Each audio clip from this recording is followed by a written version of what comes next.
Ассаляму алейкум. Бүгін біз сіздермен балық етінен котлет дайындайтын боламыз. Менімен бірге болыңыздар. Ең алдымен менің каналыма тіркеліп, лайк басып, комментарий жазуды ұмытпаңыздар. Ең алдымен балығымызға жуамен сәбізді қосып алдым. Балығымызды мен үш рет өткіздім, себебі тікені көп болғандықтан. Содан кейін дәмдеуіште нанымызға сүтімізді қиып, езіп қостым. Барлығын жақсылап қолымыздың көмегімен немесе қасықтың көмегімен араластырып аламыз. Араластырып болған соң осылай видеодағыдай соғатын боламыз. Содан кейін котлетімізді қолымыздың көмегімен дөңгелек немесе сопақша етіп өздеріңіздің қалауларыңызбен жасайсыздар.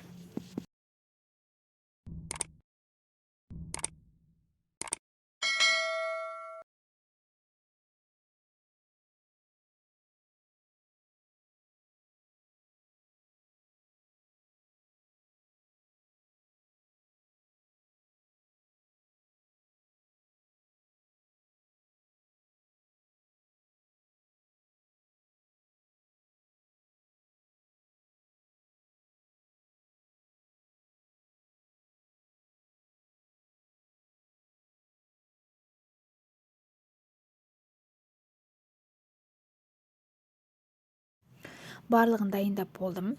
Енді котлеттерімізді панировочный сухариға аунатып шығатын боламыз. Барлығын дайындап болдым. Енді қуыратын боламыз. Табамызға майымызды құйып, қыздырып, котлеттерімізді салатын боламыз. Екі жағынан қызартып қуырып аламыз.